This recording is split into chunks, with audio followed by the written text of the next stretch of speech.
official controls. And the way we've approached official controls in this manual is by essentially considering two aspects.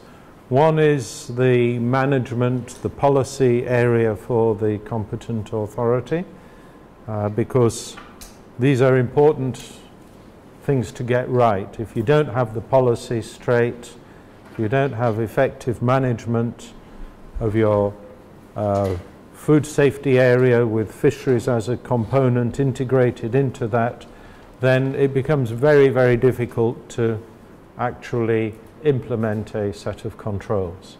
And that is the second aspect which we will cover, is actually the, if you like, more the sharp end of things, the inspection activities of how we make sure that business operators follow what is set out in the rules.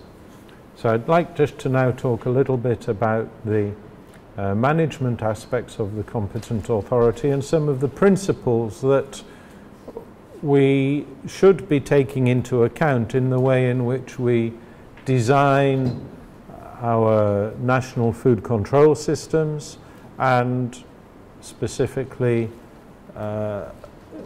include fishery products as one of several commodities which are addressed within that system.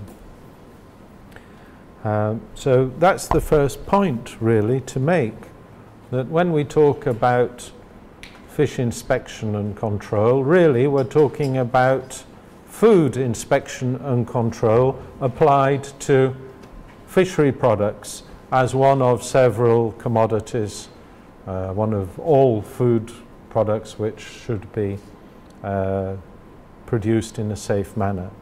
And not just for export, it should be for domestic consumers as well.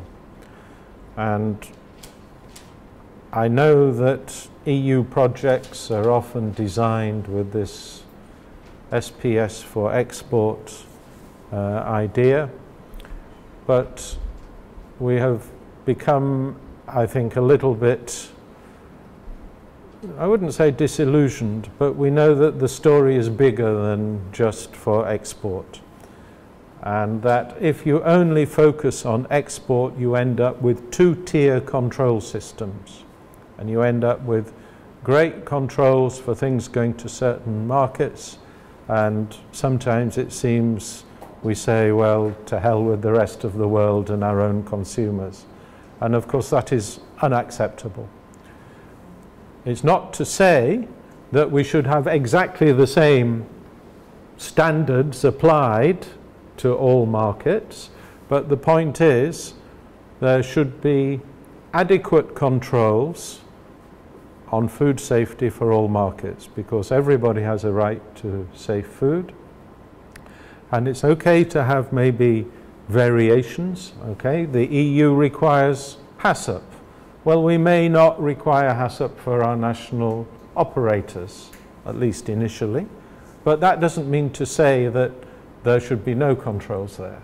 So we have to be very well aware that there should be certain minimum standards which apply to all food safety, or all food business operators. And that's why now the focus is very much on developing national food control systems. There are some excellent guidelines within Codex which relate to this subject. Particularly, this one we use regularly, Guidelines for National Food Control Systems, by one of the Codex Alimentarius. You can download this from the Codex site.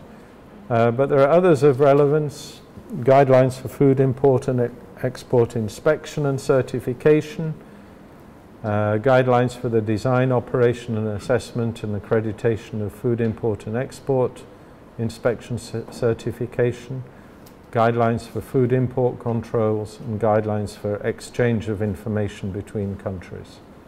So these are all different Codex documents which relate to different aspects of our food control system.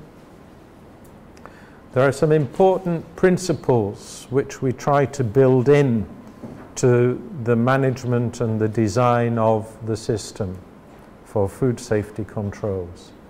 Of course, we're looking primarily at protecting consumers. The system is designed to protect consumers, whoever they may be, wherever they may be. And that is something we must always bear in mind. We have to take into account the need to address the whole of the food chain, the whole of the supply chain, from its origin to consumption. We say from farm to fork or something similar, but the idea is that, going back to that idea of the limitations of end product testing, that one cannot control things at the level of the market. You can't just sample from retailers and hope to do anything about food safety. You have to look at business operators all the way along the supply chain.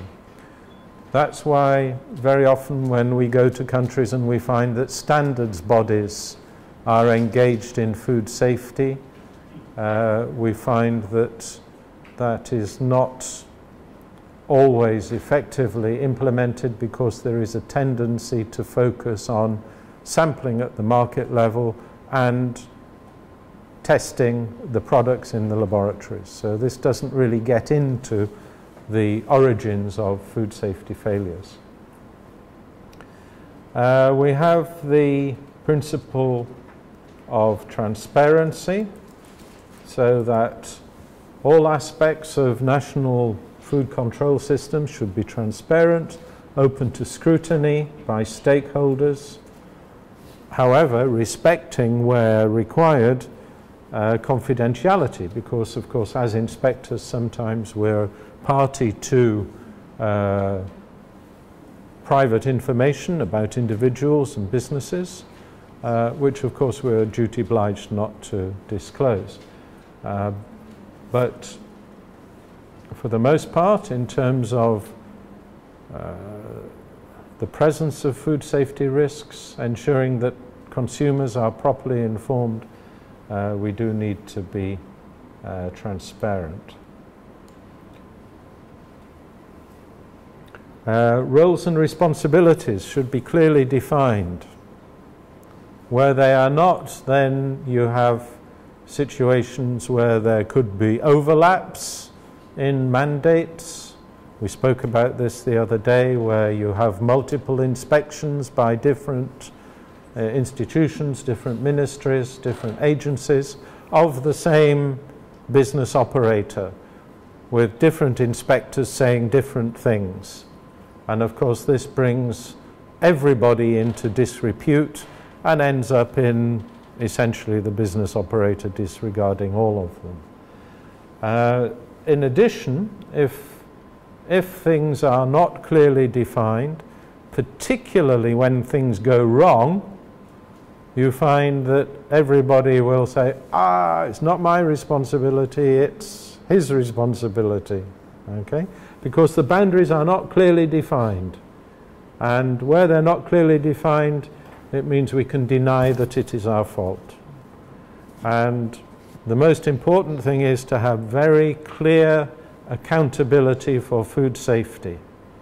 You should be able to point to an organization and say, this is the organization which is responsible for food safety in our country.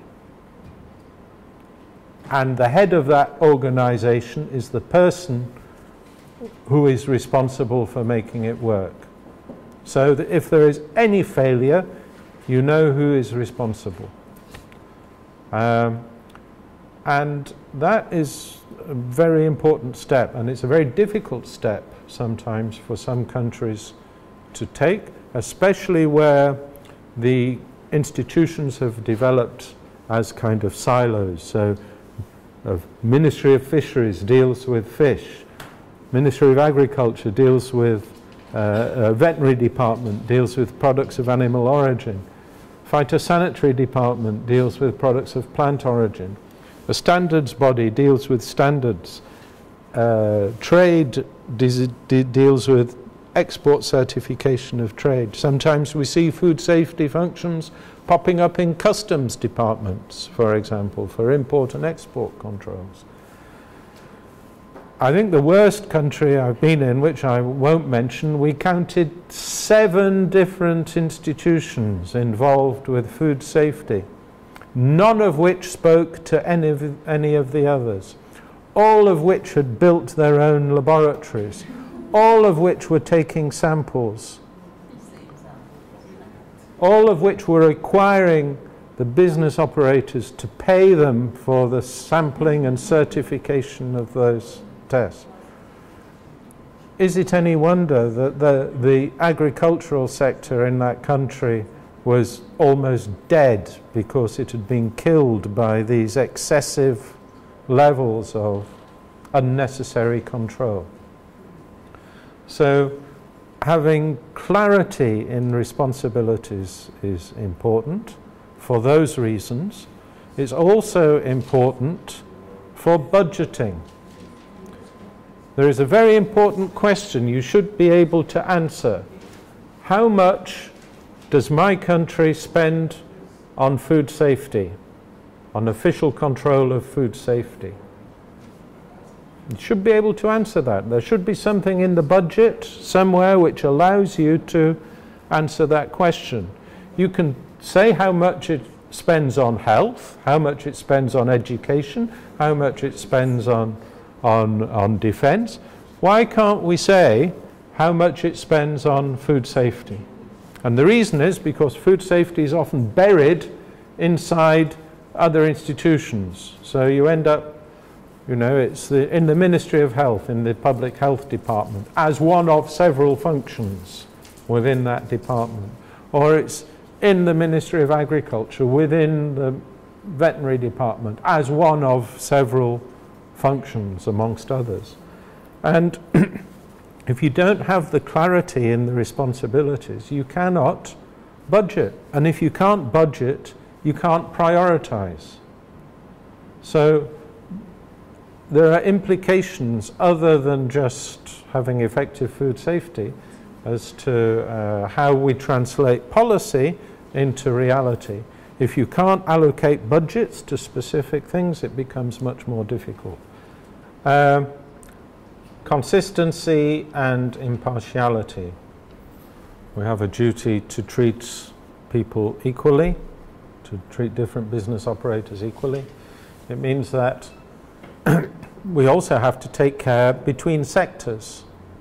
So if our government authorities go into a slaughterhouse and say something about the food safety conditions in a slaughterhouse, to be fair, we should treat a fish processing establishment on a parallel level and expect similar standards of food safety.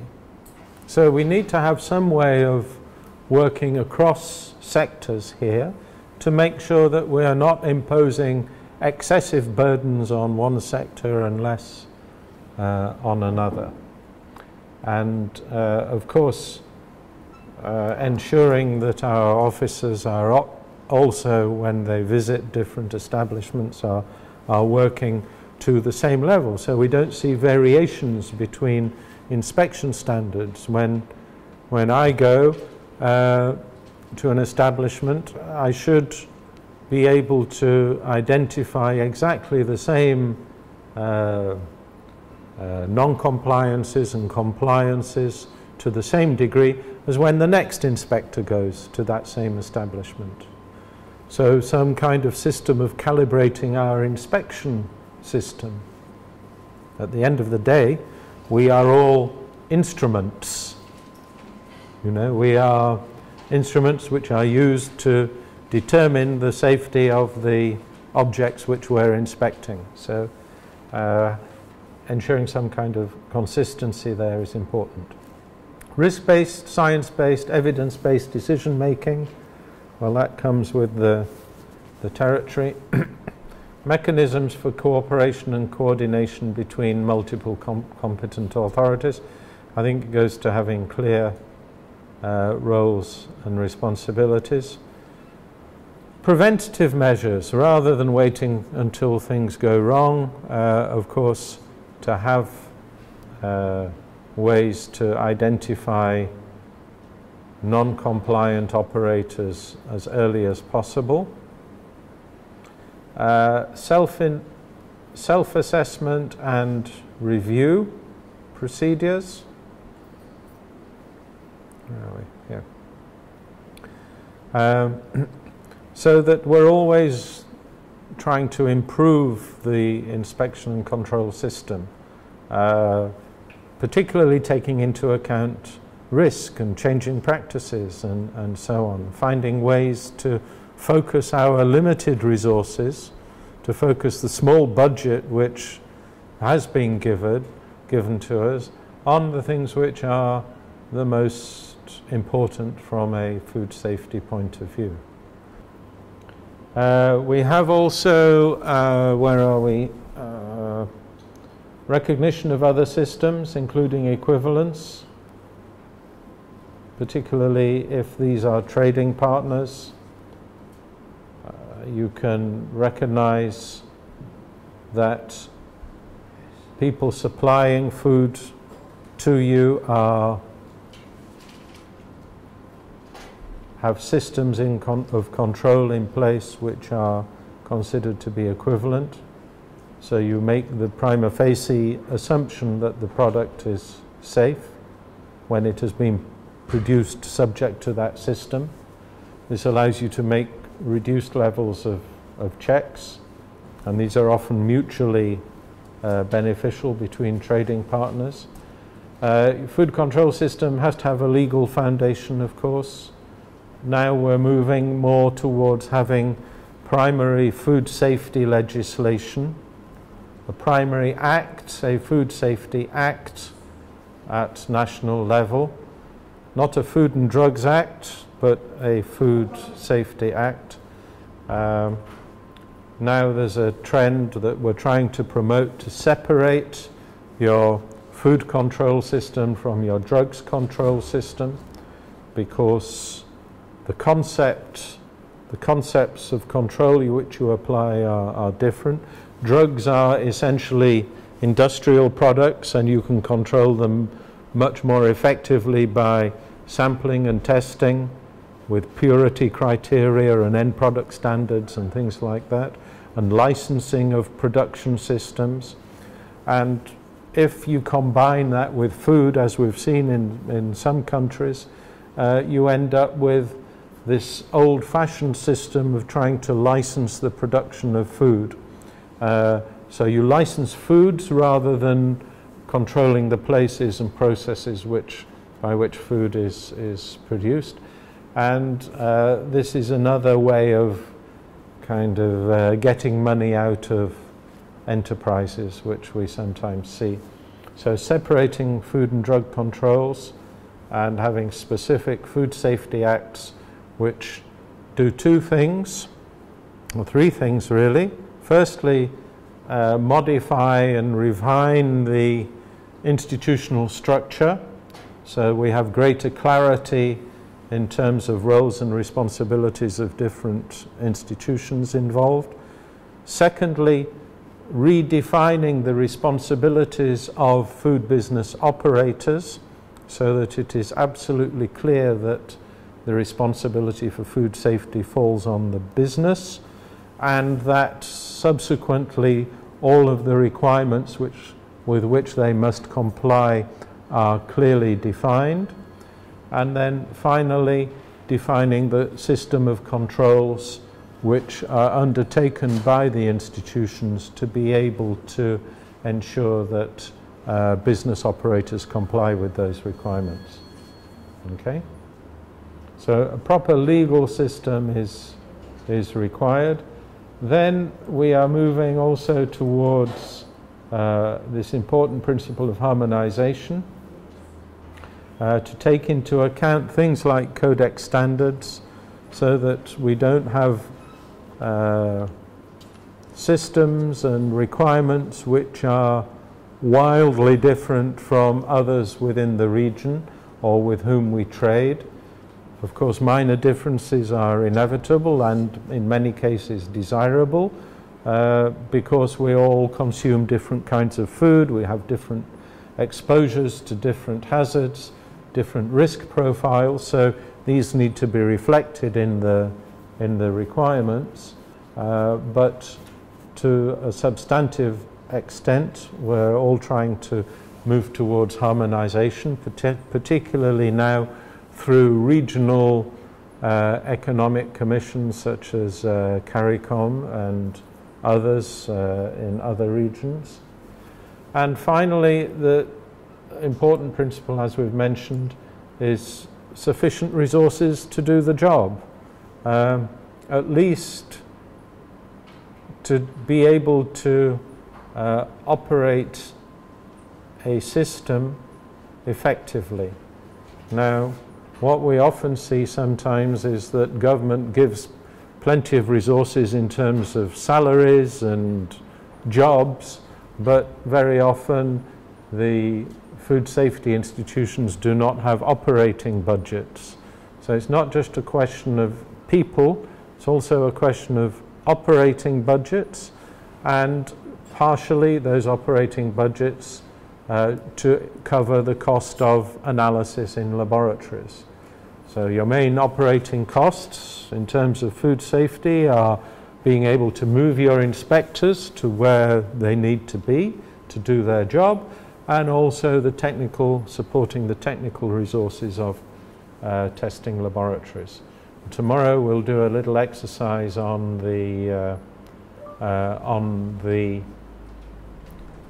costing and the financial aspects of operating laboratories, because it's quite an interesting exercise, and business planning now for official controls and for testing becomes an important factor in how we determine the most effective way to allocate limited resources. It's not just a question of risk, but we also have to look at returns on investment and benefits, because sometimes you may look at the costs of controlling something against the risks of some kind of negative food safety outcome, and you may decide that that cost and benefit ratio is not viable. It may be better to prohibit the production or not export this product or somehow limit the economic activity associated with the controls rather than build the control system. So we need to look at business planning tools essentially to help us to make those kind of decisions. Okay, role of the competent authority. Important roles are leadership, coordination, design, develop, operate, evaluate and improve food control systems, establish and enforce science and risk-based regulatory requirements that encourage and promote positive food safety outcomes. These are all from Codex. Enforce regulatory requirements, supporting fair practices.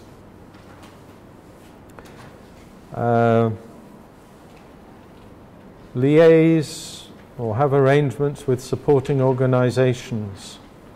You see, we have to think very carefully about functions here. If you do a functional analysis of food safety, official control of food safety, it isn't one activity. There's many different activities. If you sit down and write a list out, I think the last time I did it, I counted some 32, 33 different functions which are performed as part of a national food safety system. And so it's not just inspection. You know, there are many different things. There are the policy, there are preparing regulations and drafting regulations, there's inspection, there's sampling, there are laboratory testing functions, there are training aspects, taking care of the training of inspectors, the enforcement officers. There are issues to do with managing laboratories, but from the side of the competent authority. Not inside the laboratory, but if I'm an inspection function and there's a separate laboratory function, I need somebody on my side to be able to work out which laboratories should be doing which tests for me, what standards of testing, what are the conditions, and so on. So separating things like competent authority from inspection bodies, because at the level of the management we have competent authorities who are dealing with the system level, but we can have maybe different inspection bodies. Some can be in the fishery sector, some can be in the meat sector, others could be privately engaged to perform certain functions. On Friday I'll tell you a little bit about a project we were trying to, or we assessed the feasibility of in the Pacific for a private sector organization to support inspections by competent authorities. So there are these functions, when you start looking at these activities from a functional point of view, can all be teased out and defined in the way in which we operate our system. And functional analysis is an important tool we can also use. So we have inspection, audit, certification, accreditation bodies, all of which perform certain aspects and certain functions. We need to take care of knowledge, science, research and education regarding food safety. This is not a static subject. This is the point. Our knowledge of food safety is changing all the time. Almost every day you open a newspaper or bring up Facebook, you get something about, at least on my Facebook, I don't know why, I get something about new food safety scares or ideas or research. So this is changing all the time. And we have to not only be aware of it, but also to drive it. You know, we as food control professionals, we have questions which we would like to be answered so that we can design our control system. And these are important things that somewhere within our national system we have to have somebody who's taking care to make sure that research on food safety is going in the direction that we want it to go, so that university departments of food science are doing the appropriate research which answers the questions which we need answering. Engaging with stakeholders, absolutely essential, particularly when we are advancing our regulatory system to the extent that we will be imposing new requirements on food business operators. You cannot pluck those out of the air and say, hey, you guys, boom, you have to comply with this. End of story. You have to have a process of discussion and negotiation, because the impact of regulatory measures can sometimes be very significant. I gave you the example whereby the EU requirements on HACCP were softened to account for the needs of small businesses. Similarly, if you're going to pass a regulation to say fishing vessels must take ice to sea and ice their catch, this has financial implications for them. And therefore, the introduction of those kinds of measures has to be undertaken in a way which is in consultation with the sector. Yes, they will agree with you that it's necessary. Will it start 9 o'clock Monday morning? No, we want a phased introduction. You know, vessels of this size should be required to start meeting this requirement from 1st of January 2018. Smaller vessels from 1st of January 2020. To give people a chance to invest and adapt their systems. And that means that you need a mechanism for consultation with your sector. And in your legislation now, in modern food safety legislation, we embody that as a right, as a lawful right, to be consulted as a stakeholder on new legislation. And those stakeholders, of course, they're not just business operators, they're also consumers. So we often put in place a stakeholder consultation mechanism, lawfully enshrined, which requires competent authorities as regulators to consult with their relevant stakeholders before they introduce new measures. And by that you have exemptions from regulations, you have derogations, you have implementation schedules. This is the way in which you can, through a proper dialogue with the sector, ensure in the longer term better compliance, because everybody is collaborating on the measures which you want to introduce. On the other side, you have also a need for science, because sometimes as competent authorities we require scientific advice. What is the level of, like we discussed yesterday, what is the level of, or on Monday, what is the level of PAH which we should set for smoked fish in our territory? Well, we don't know what is the exposure of our consumers. We said, yes, we have to undertake consumption surveys, and we have to know what are the exposure of our consumers to these dangerous compounds.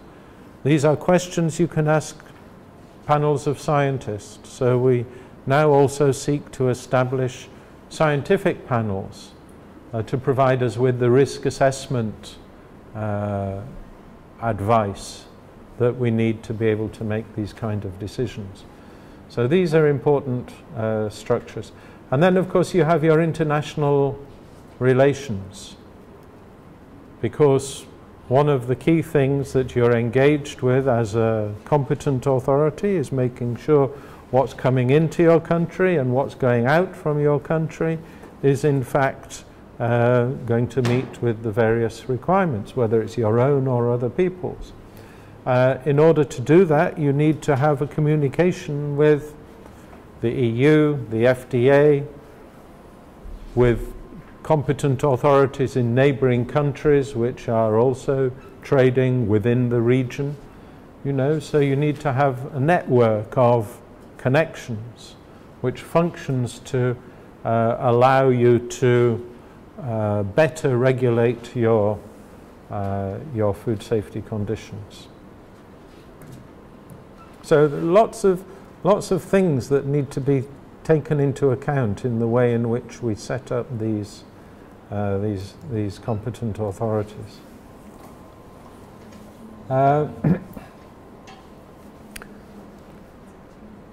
So food safety policies, of course, need to be reflected in this. I've covered some of the things that we need to do. Actively engaging stakeholders, including food business operators and consumers. I've already mentioned there.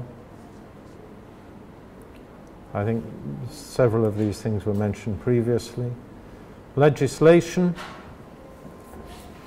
We now have, when you look at the EU legislation, actually, since the 2004, well, we should really include 2002, Regulation 178/2002, which is the EU framework legislation, is, I have to say, I think, a very well-constructed piece of legislation and contains many of the important and modern concepts of food safety which are applicable anywhere in the world.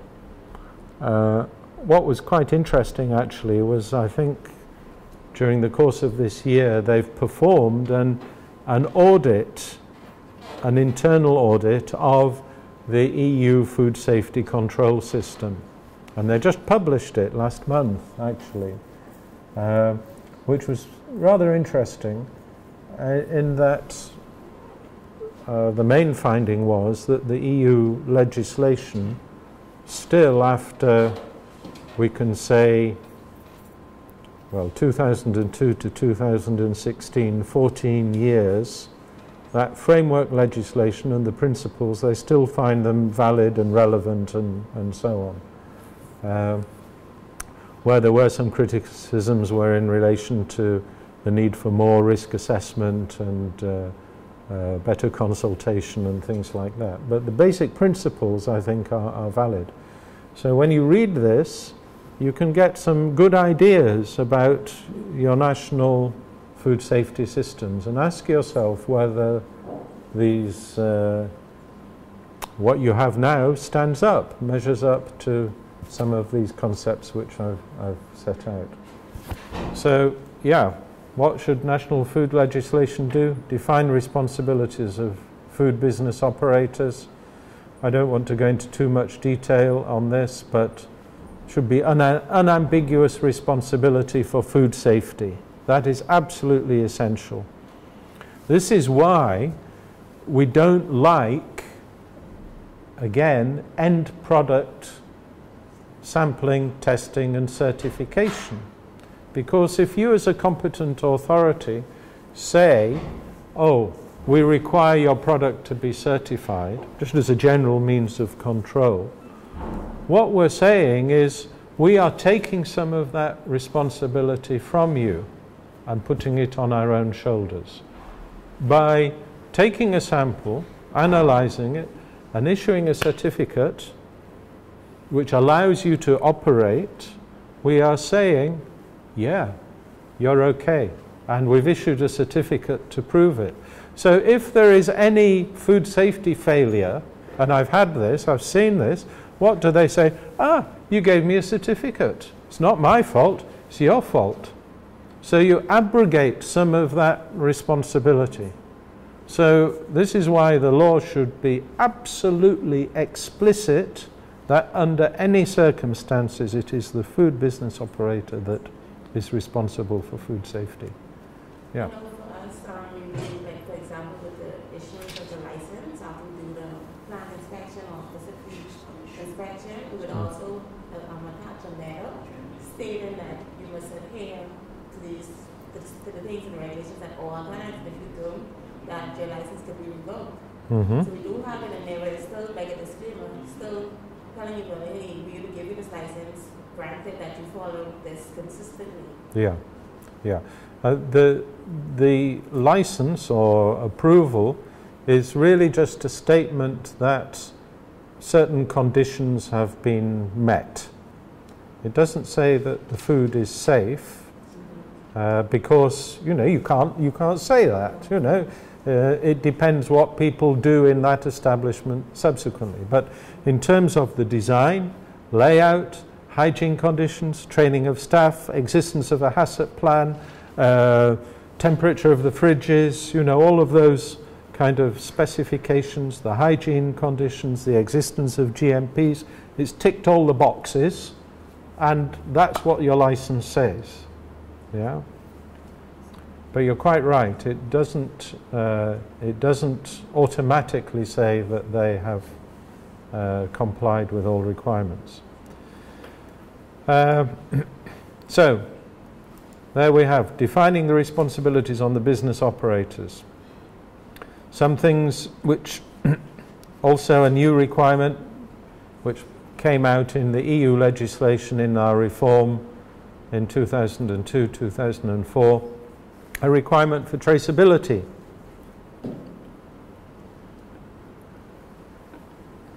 So all food business operators now in the EU are required to be able to identify from whom they received any particular item of food and to whom they have passed any item of food. In other words, to have one up and one down traceability. We'll have a session on traceability later in the week. Also, the food legislation should define our system of official controls. So in other words, nominating the competent authority responsible for risk management. Risk management is indivisible in a country. You cannot have more than one risk management authority. This is something that perhaps has not really been fully driven home. It's not clearly expressed in codex and so on. But the idea that risk management has to balance food safety risks across the whole of all products which are consumed in that country. How can you determine where your food safety control resources should go if you cannot have a unitary, if you don't have a unitary, indivisible risk management body? It's impossible. You know, if you rely on other budgetary mechanisms, for example, you may end up with distortion. So you might have a big fishery sector, and within that fishery management mechanism, you may have a competent authority for fishery products making risk management decisions. But elsewhere, you might have an even bigger agricultural sector which is producing equally important economically products, but which doesn't have the adequate control resources. So you're looking at a food safety system where maybe one commodity has good resources allocated to it, and another commodity is not adequately resourced from a control point of view. But this balance of resources does not reflect A, the economic importance, or B, the kinds of hazards and the food safety impacts on the population. So you need some mechanism of balancing your attention of your control resources to those sectors of your food industry where you have to, where you have the opportunity to make the largest impact.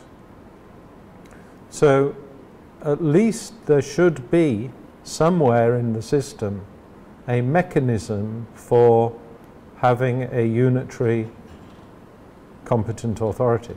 Now this could be some kind of committee or coordination body between different ministries, but the point is that there is somewhere this indivisible unitary competent authority responsible for risk management.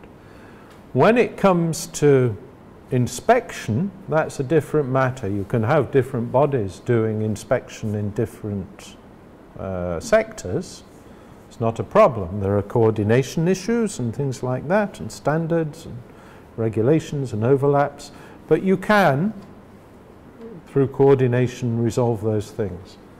But the idea is that ultimately at the top of this tree, this structure of competent authorities and inspection bodies, that there is a single authority responsible for risk management, which overall can also coordinate the controls and make sure that there are not any multiple inspections of establishments. One of the things, one of the countries I've been working in recently, we had this very typical arrangement. It wasn't the one with 7 competent authorities. It was, I think they only had 5, so it was much easier. But one of the things we wrote actually in the law is that no food business shall be inspected for food safety by more than 1 competent authority. Okay, so the idea is that in our national database of food business operations, there is a field for who is the inspection body responsible for that body. So, and that's written in there. And in some situations, you know, a fishery establishment might be inspected by federal government. In some, the next fisheries establishment could be inspected by local government. And actually, it doesn't really matter which institution does the inspection, as long as A, the inspection is done correctly, technically correctly, and B, that there is a kind of coordination and the information from that inspection is used appropriately. So the idea is that there should be some kind of ability to coordinate this across institutions. Consider issues of registration and licensing as separate. Registration is generally regarded as a universal requirement.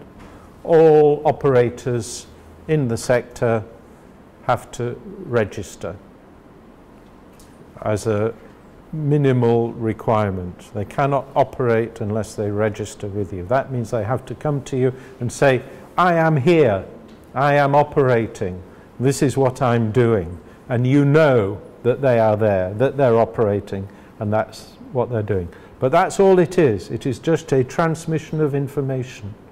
You don't give any permissions or anything like that. You cannot deny registration. It's like when you're born, you know, nobody can deny you being registered when you're born, because you're born, and it's just to record that fact. You're born, these are your parents, this is where you were born. No way of denying it. So you can't deny registration, but on top of that, then you have your licensing system, which is your EU approvals, for example. This is what the EU does. For products of animal origin, we require approvals. It's a license, and it's an additional requirement which says you must comply, be proven to comply with these conditions before you can operate. And we reserve this for higher risk business operations, higher risk establishments, so that we can have that additional level of control. So you can begin to stratify your control system using the legislation. You use the registration to get the information. On the basis of the information provided, you decide, is it medium, high risk establishment, and on that basis you decide what level of control you want to apply. We'll talk more about risk-based inspections later, because that's where this is all moving towards, risk-based inspections. We define our powers and responsibilities. This is all standard stuff: power of entry, seizure, power to require information, all of these things. We define our enforcement tools. It's not just a question of this is the law, you break the law, you get fined, you get prosecuted. Of course, that is one enforcement tool, but there are many other enforcement tools which we need to define in our legislation, or which we can define, modern enforcement tools. So notices, okay, you have an informal process, we all know that. You see a minor non-compliance, you write a letter, you give them 15 days to correct it. But at some point you may need to go into a legal procedure, and you can have notices for improvement. You see something wrong, you issue a formal notice, it's recorded delivery, here's an improvement notice, and the offence becomes failure to comply with the notice within the period given. That's one option. You can have prohibition notices to stop people from doing things. And you can use this, for example, if you see a part of a process which is out of control, or certain products are not being handled correctly, you can prohibit them from handling those products. So if they don't have a proper system for refrigeration or icing of their histamine producing species, you can actually issue a prohibition notice so that that enterprise only handles fish which are not histamine producers, for example. Things like withdrawal now. We have this concept where it's the responsibility of a food business operator, if they have sent out products which subsequently prove to be unsafe, voluntarily they can withdraw them. They can say to their customers, hey, don't send that off to your customers, send it back to me and I'll give you a credit note. If they don't do it voluntarily, we want to be able to force them to do that using our regulatory powers. Okay, so we can issue withdrawal notices. So there's a whole armory of different tools which we can use. And these have developed because we don't want to consider our food control system simply as an administrative process, whereby this is the regulation, if you don't comply you get prosecuted. What is our objective? It isn't to prosecute people, it is to actually make our food supply system safer at the end of the day. So these intermediate, softer steps, although they have the force of law ultimately behind them, there are fines and sanctions which are at the subsequent steps of all of these different notices. Although we have these, which ultimately have this sanction, they are softer steps. They try to lead the business operator through a series of actions to actually make the food safer. So we need to have these set out in the legislation for removal of unsafe products from the market. Seizure, recall, withdrawal, destruction of unfit products and so on. And defining the different kinds of sanctions available. And ultimately, you should have available in any food safety system the kind of nuclear option, which is to close down a business completely, to cause them to cease operating. And that's, that's necessary, because if at the end of the day they are producing products which are unsafe and they decline to do anything to address those non-compliances, then they are acting essentially recklessly or intentionally in a criminal way, and this should be regarded as the same as any other business which does not respect its duty of care to its public or to its customers.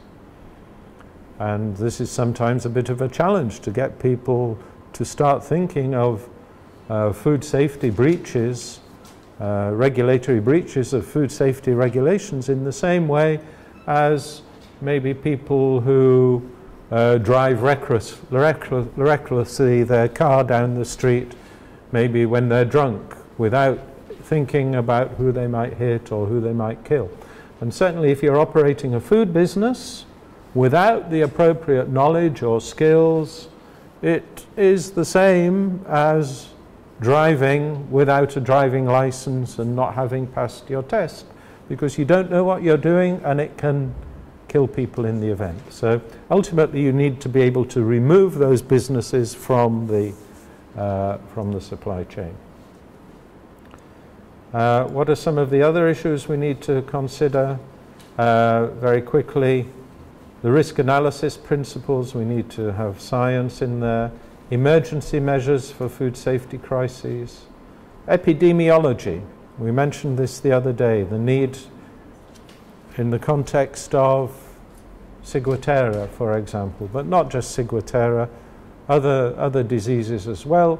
We need to have links to the medical, clinical system so that when people become ill, the food control system is informed and we can take the appropriate actions. For two reasons. One, we need to trace the source and stop other people from becoming ill from the same problem. But also, lots of people work in the food sector, in food businesses.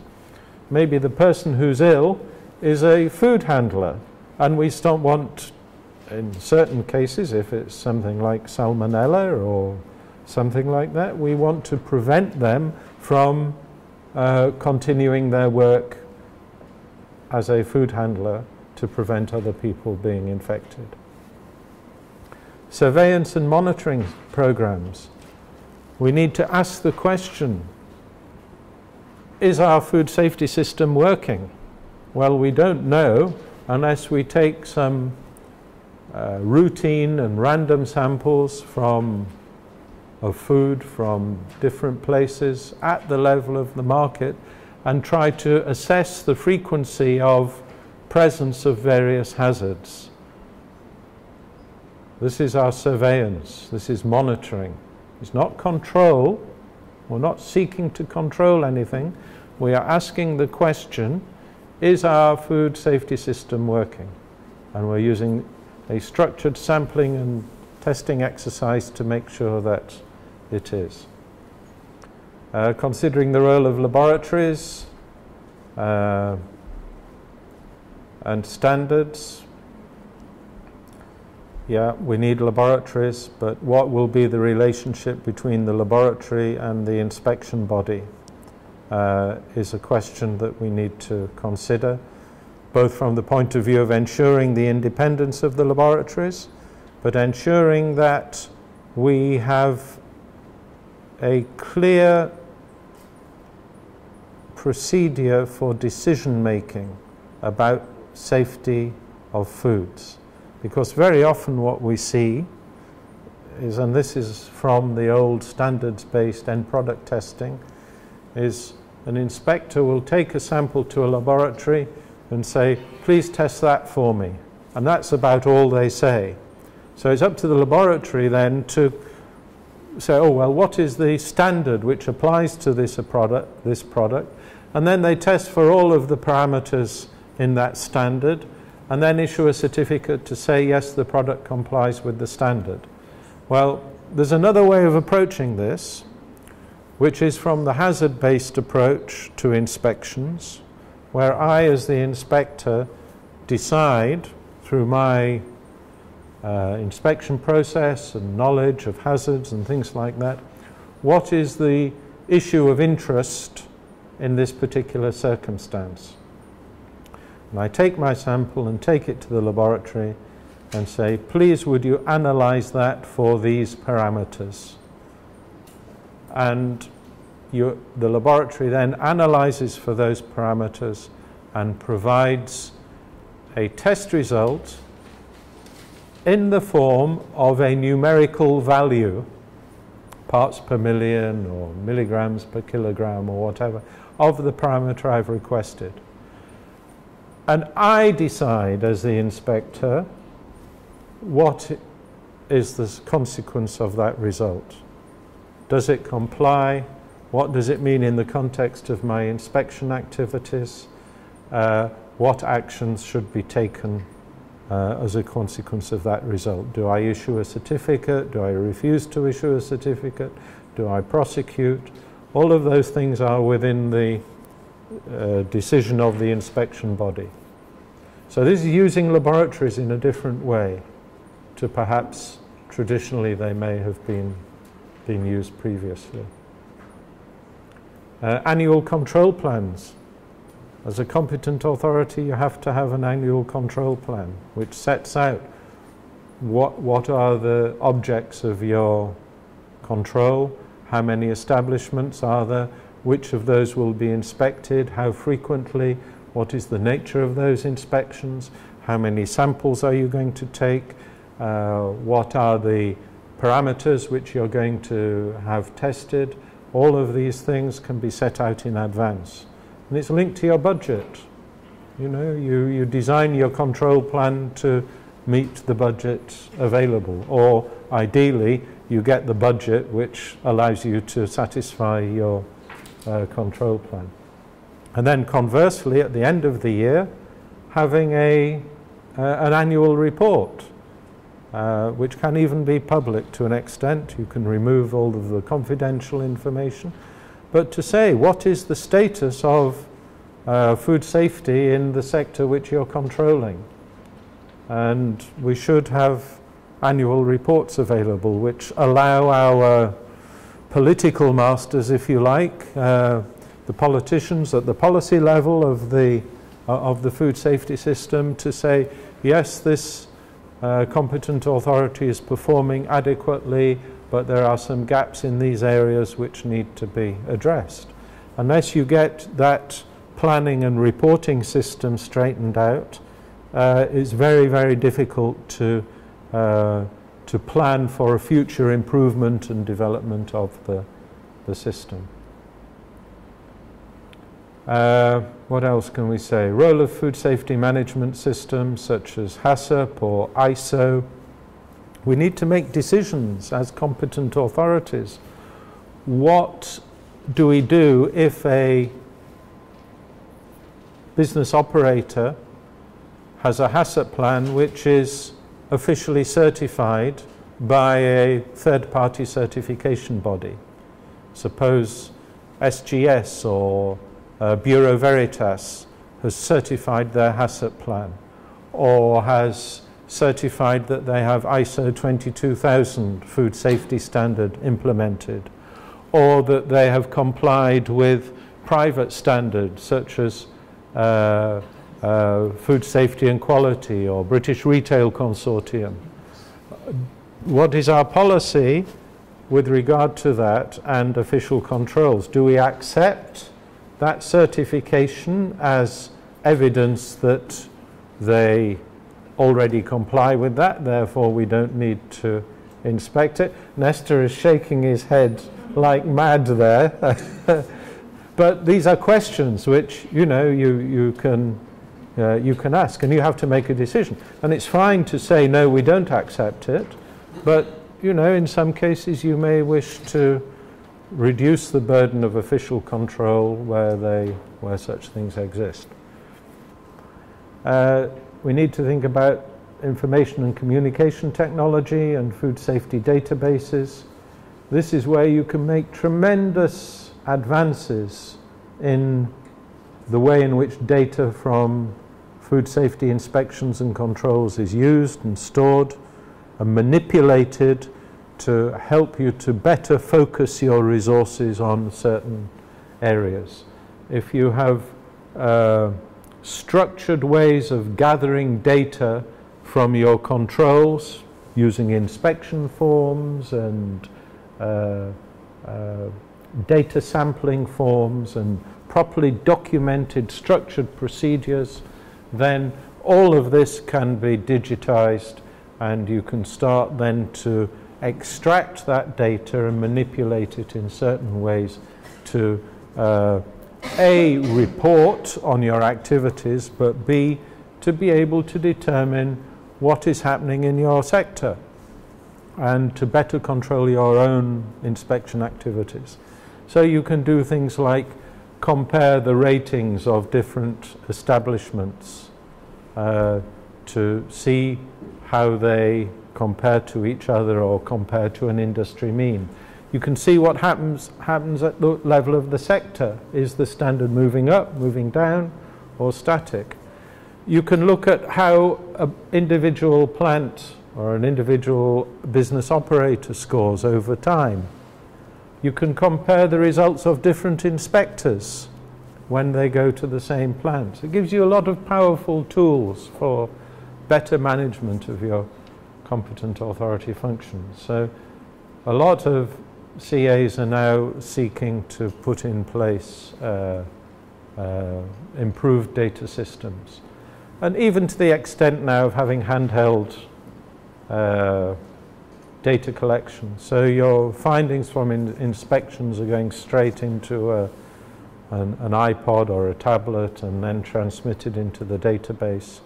And this makes life a lot easier and also reduces the likelihood of errors and the possibility of corruption and external influences and things like that. Removal and destruction of unsafe food, we need to think about that. Where does it go safely so that nobody can grab it and take it round the back again and reintroduce it into the supply chain? Many countries have an active trade in unfit food. It's well known, especially from the meat trade. So you have to have very well-defined procedures and facilities for actually destroying that food and making it unavailable. And then communication and outreach.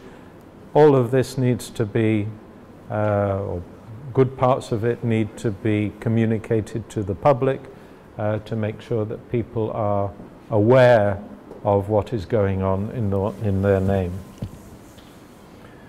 Okay, so we'd covered some of the areas to be addressed in the design of our competent authority functions, looking at some of the different issues which have to be taken into account in the way in which we set up the institution for food safety controls.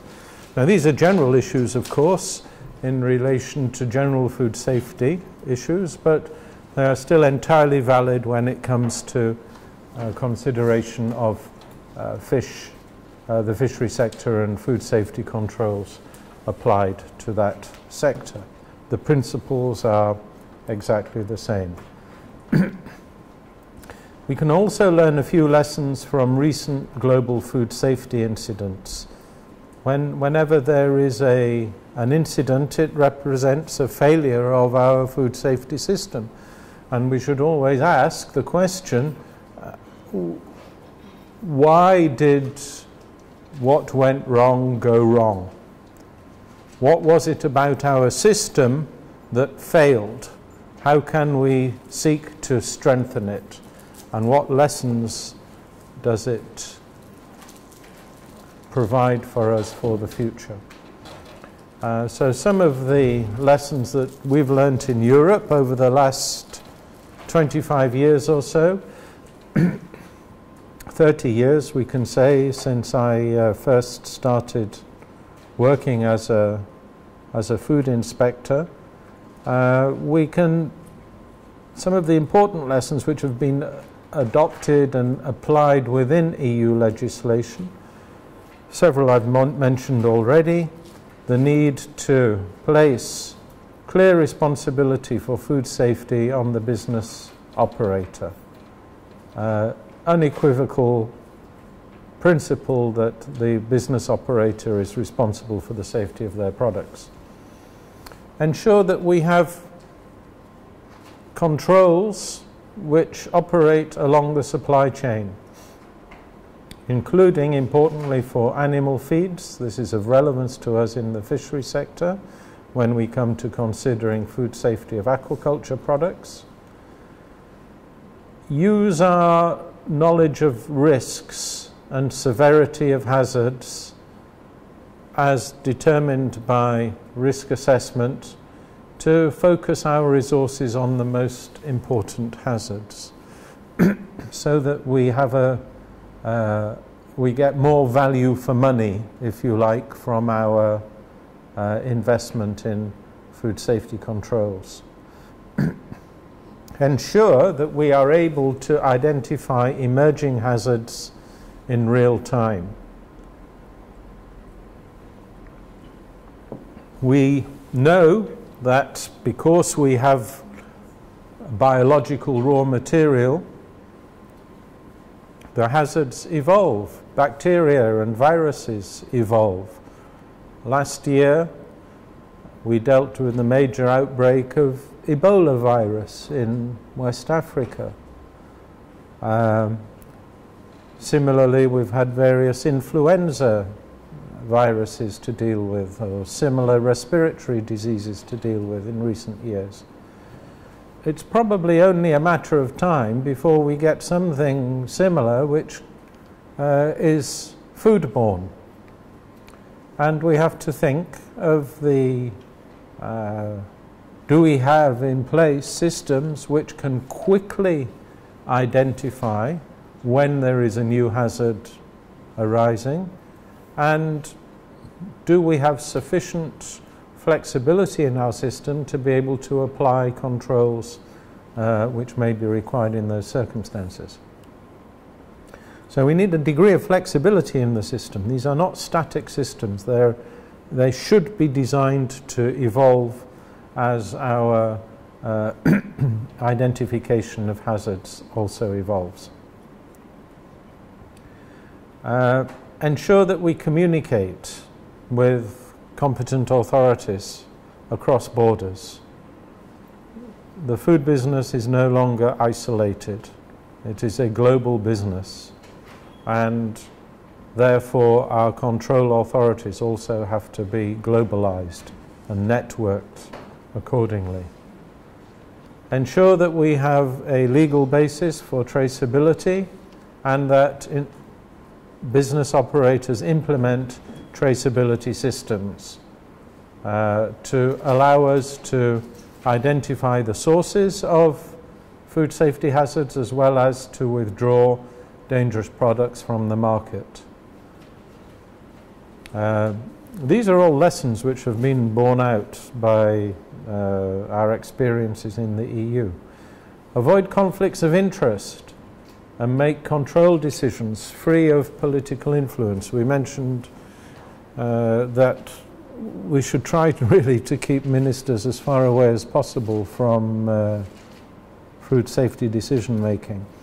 Usually at this stage of a presentation I show a very famous picture from events surrounding the outbreak of bovine spongiform encephalitis in the UK, BSE, or more commonly known as mad cow disease, in the early 1990s, where we had a Minister of Agriculture who was responsible for the veterinary department, which was responsible for animal feeds, as well as veterinary controls and animal health controls, and veterinary public health, in other words, food safety related to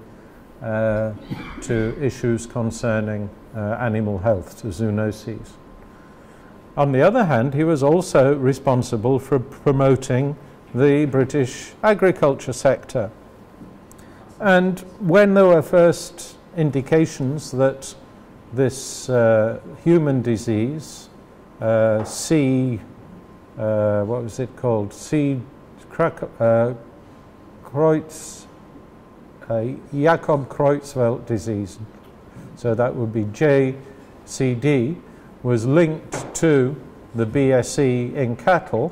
Some initial researches showed that there was a link between the two, and the press was beginning to get interested and say, don't eat beef because it could be dangerous. He went on television with his 7-year-old daughter and a beef burger And he gave this beef burger made with British beef to his daughter, and she sat there munching away on this beef burger in front of the world's press. And his message was, British beef is safe enough, and here I'm proving it by feeding it to my own daughter. And of course the message was ultimately wrong. And the point is, he didn't have the data to be able to make that statement. And of course he had a conflict of interest, direct conflict of interest, because on the one hand he was responsible for food safety, but on the other responsible for promoting aquaculture and promoting the sector. So what is the lesson from that? If you are a fisheries department, can you really honestly control the food safety of fishery products if you are under a fisheries minister? Or will there always be a tendency for your political master to promote the sector, protect the sector, rather than take action to exclude dangerous business operators from the supply chain? It's an important question for consideration. Are there conflicts of interest if it's a fishery department trying to operate a food safety system? These are questions which unfortunately need to be asked and answered. I'm not saying that it's bad that fisheries departments have food safety controls. In many cases, the only other option is no controls for that sector. So, you know, you have to look at these things in perhaps a wider context. But these are important questions that need to be considered in the design of systems as far as possible, so that we can have science-based decisions based on facts and evidence, as far as possible, independent of ministerial direction. And then clarify and rationalize our institutional responsibilities, recognizing that it is very difficult to share or divide responsibilities within a supply chain. We've seen various efforts. For example, you can make a little table, and you can have products across the top and levels of the supply chain down the side, where you start with feed suppliers, primary producers, wholesalers, distributors, processors, retailers, and so on. And then for each commodity, at each level of supply in the distribution chain, you write in the box the name of the institution which is responsible. We've seen that done, and it's kind of okay for a while, but very rapidly you find that coordination between the boxes, both vertically and horizontally, ultimately gives rise to dysfunctions. They're clumsy to operate, and they're very difficult, which is why many countries are moving towards unitary food safety authorities as the primary risk management authority, whilst recognizing that inspections in certain sectors can be done by the sectoral organizations responsible. So when it comes to the fishery sector, we see de facto very often different organizations responsible, depending on the country, because it is both in reality and also in terms of the EU requirements, it is a national sovereign decision as to where one locates the institutional responsibilities for food safety controls of any product. So sometimes we see fish hygiene controls within a standards organization, often under a Ministry of Trade or a Ministry of Industry.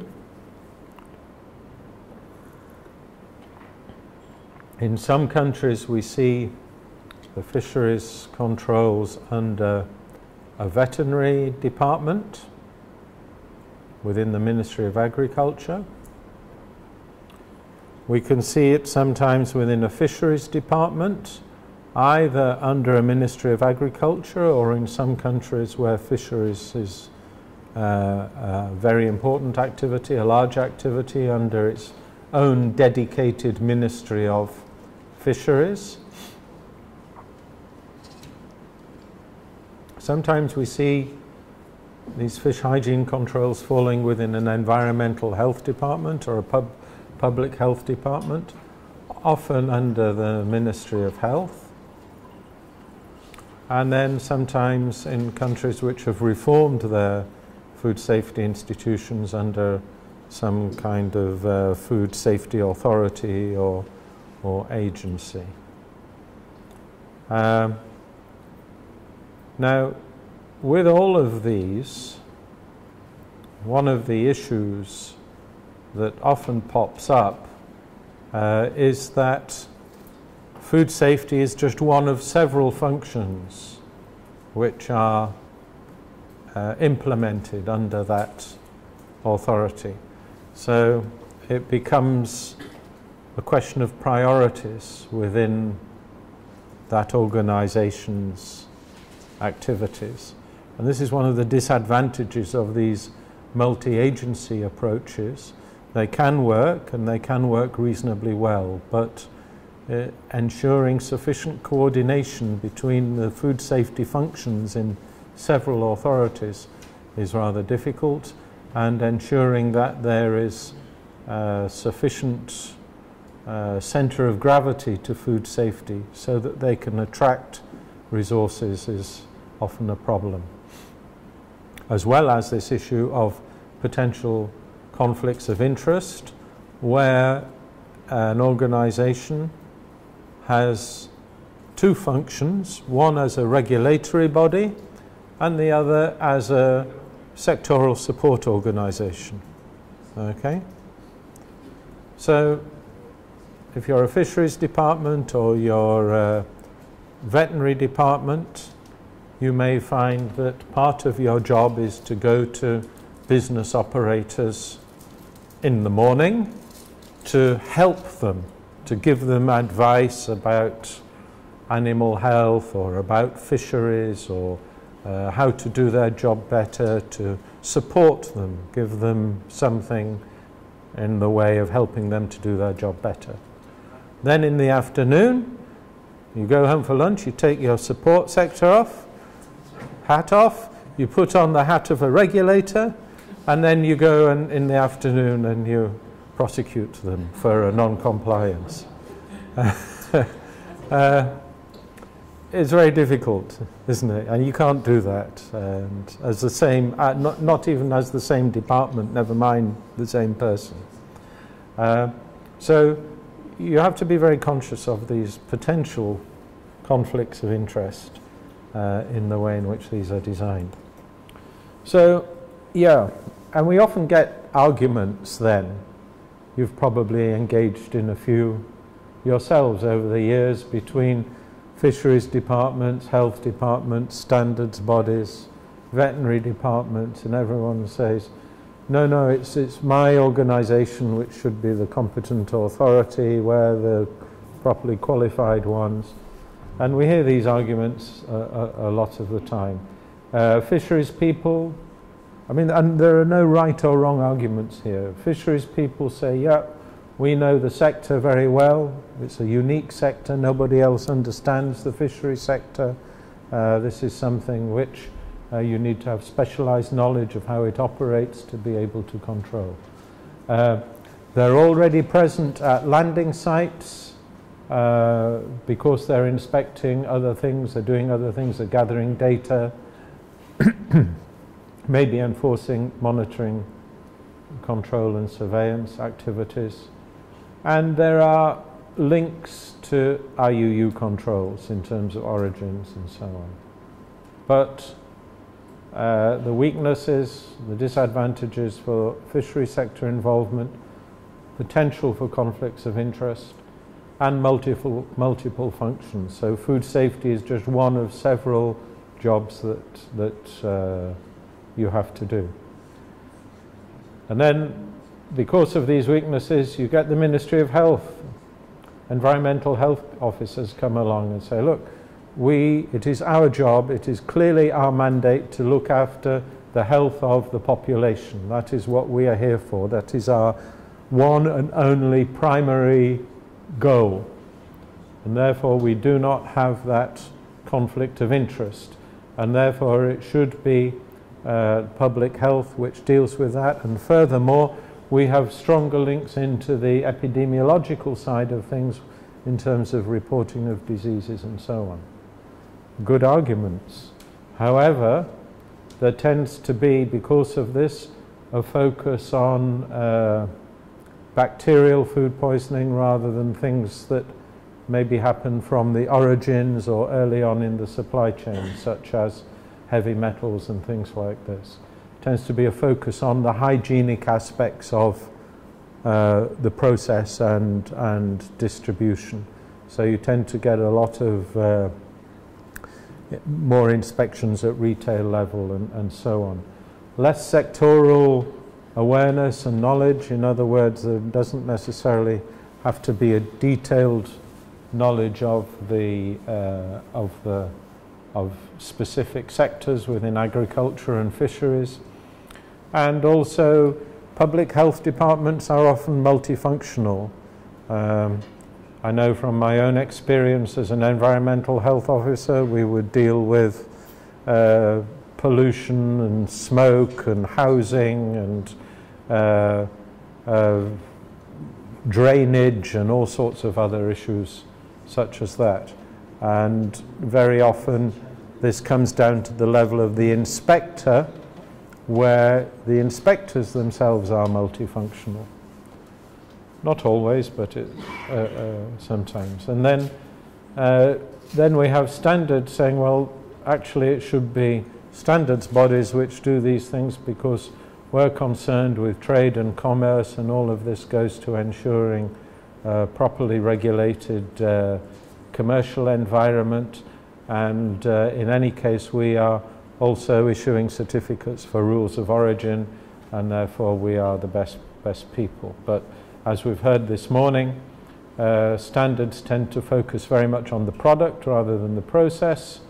They have less sectoral awareness and multiple functions. So, you know, there are no right or wrong answers here.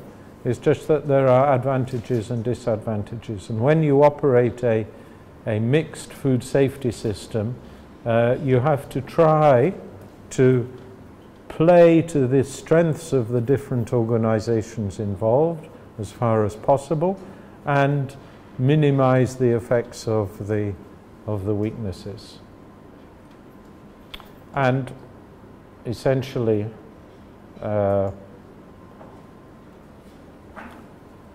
what we can say is generically these problems are that sometimes we see food safety functions are only one of several functions, so there's a competition for resources. Where we have divided responsibilities, it's difficult to undertake traceability exercises, because if you have different organizations responsible at different levels of the supply chain, so suppose we say the environmental health department is responsible at the level of retail, and the fisheries department is responsible at the level of processing or wholesale. Well, suppose you have a traceability issue, and there's a product discovered at the level of the consumer and retail, and we need to go back and trace that up. Immediately after the retail level, you have a jurisdictional issue. You have to say to another department, excuse me, would you mind going to this establishment and checking these things? And it becomes a very difficult communication exercise. So traceability is impaired when you have multiple functions. We run into problems at interfaces where we are trying to integrate controls across interfaces with, say, plant health in relation to pesticides, and veterinary issues in relation to animal health. in relation to veterinary medicine controls and so on. So if we come to an issue such as aquaculture, we see quite typically fisheries departments may have set up as a competent authority and developed skills and competencies for routine food safety controls in relation to hygiene and sanitation, and that's fine. Then an aquaculture industry starts to develop. Well, when it comes to aquaculture, we have a different set of hazards. We're concerned, of course, with all the usual sanitary issues, but we're also concerned with the animal feeds content. We're concerned with veterinary medicines and what veterinary medicines have been approved for use in aquaculture. Well, then you have the question again, who is responsible? Is it the fisheries department? Is it the veterinary department? Is it the drugs authority under the Ministry of Health? So, you know, you run into these issues of how do you deal with these new issues which arise, which require these integration of functions. The other problem with multiple function authorities is you don't necessarily retain the expertise within the sector or within the function, because many departments have a policy of rotating staff around. So if you have a fisheries commission or a fisheries department, you might have within that certain functions. You might have a post-harvest function, you might have an MCS function, you might have people concerned with small-scale fisheries, other people concerned with fisheries science and fisheries management decisions. Well, no sooner have you trained and built up your capacity as an inspector of sanitary conditions that you're moved on to MCS or some other function.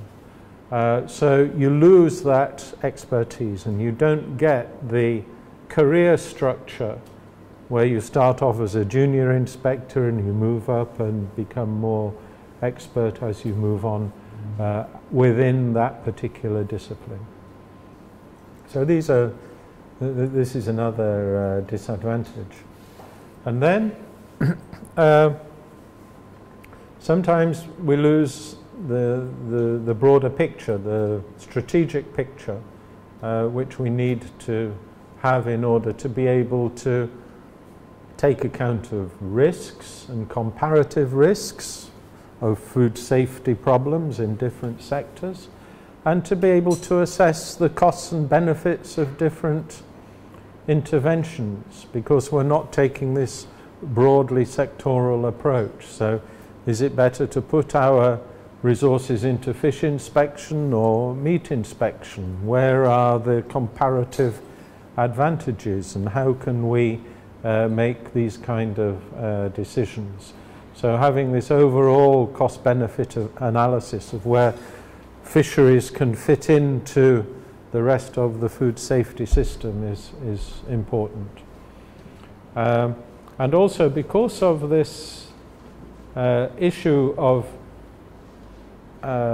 dividing up functions, we often see an excessive proliferation of laboratories, so that we see the fisheries department may establish a laboratory to be concerned with the food safety of fishery products. Similarly, within the veterinary area, you might find the Ministry of Agriculture sets up a veterinary laboratory for veterinary public health, which is also dealing with food safety of various products.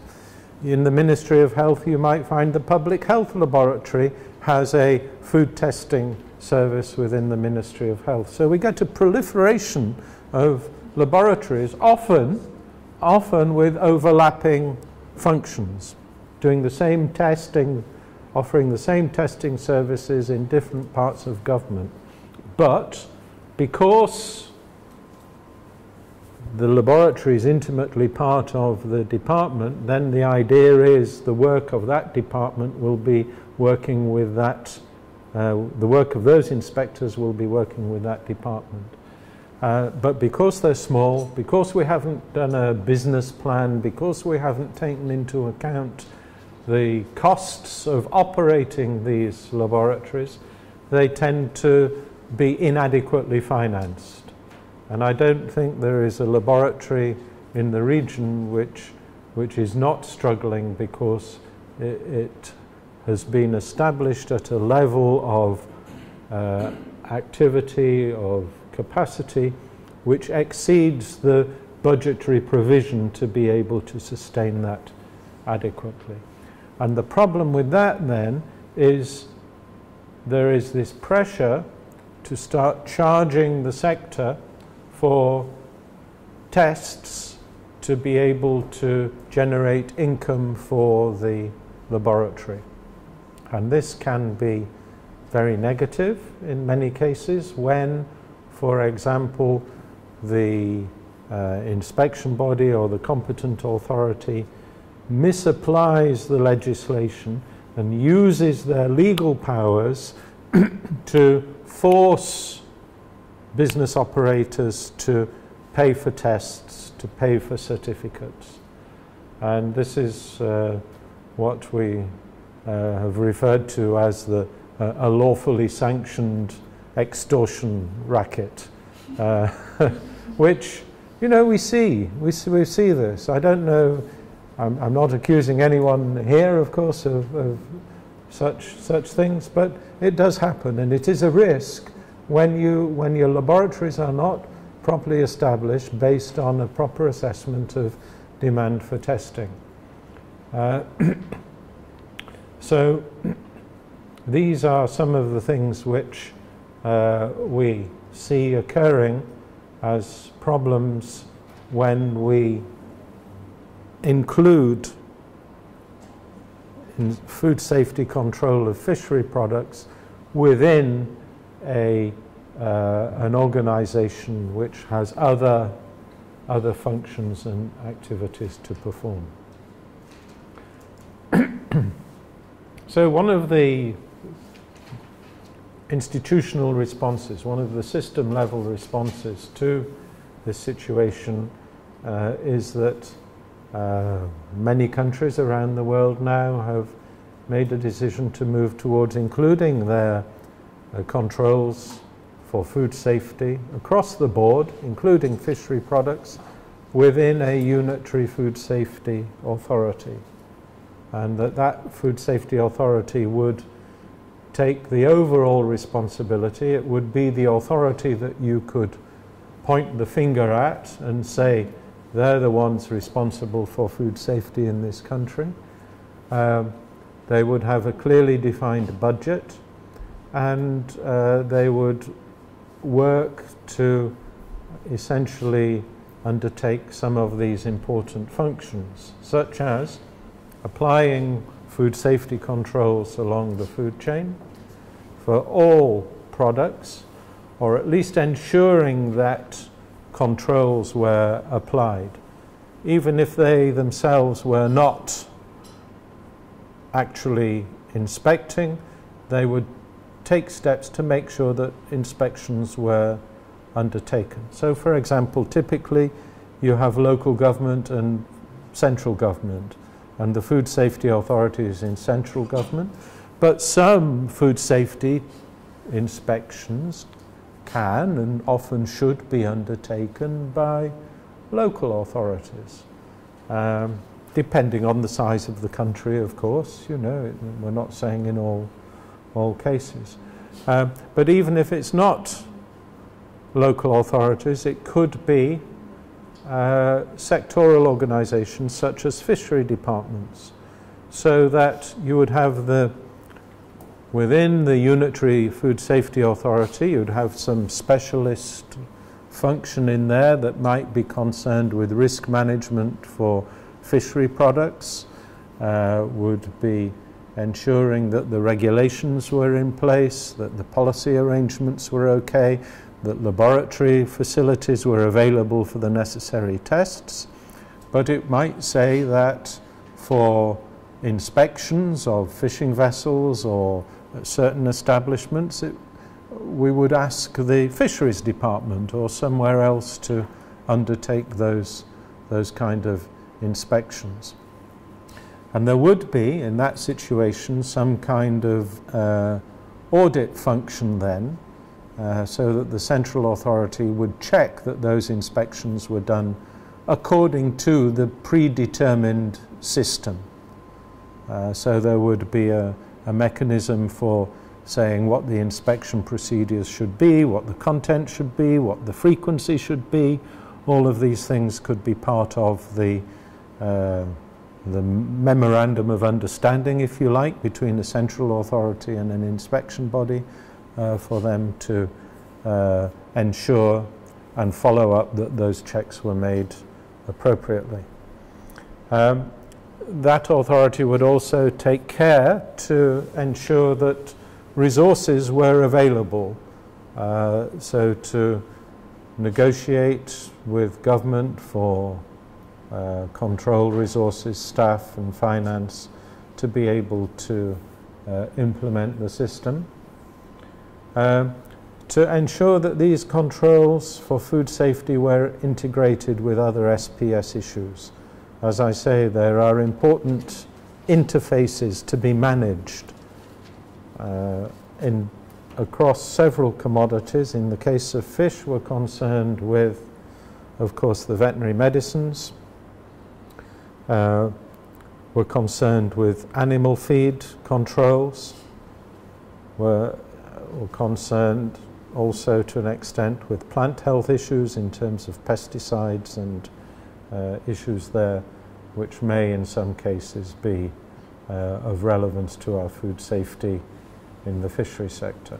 So ensuring proper coordination across the suite of SPS issues, ensuring that we have an integrated approach to control of imports, because one of the problems that we see in these multiple function, multiple agency approaches to food safety is all of those organizations which we saw listed may have presence on borders to be able to control imports. There's no integration of the system.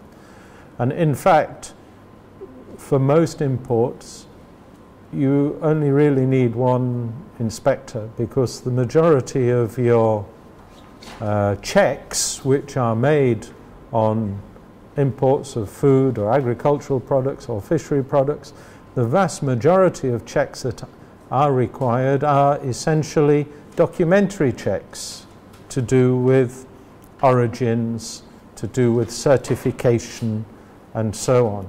And to check documents, you do not need to have a specialized person.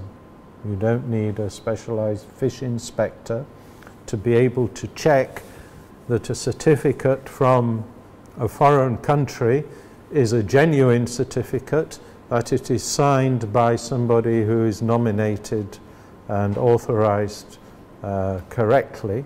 These are simple administrative cross-checks which can be done by any competent official. Where you may need additional expertise is if, of course, you decide that there is a need for sampling and testing. Of course, they are required, but these are not necessarily done in every instance, because, as we'll see later, this depends on risk.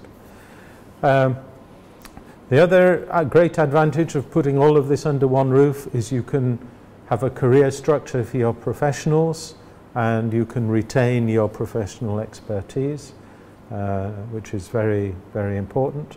You avoid the conflicts of interest, because there is only one job in this organization, which is food safety, and that is unquestionable, and there are no other functions which could undermine that.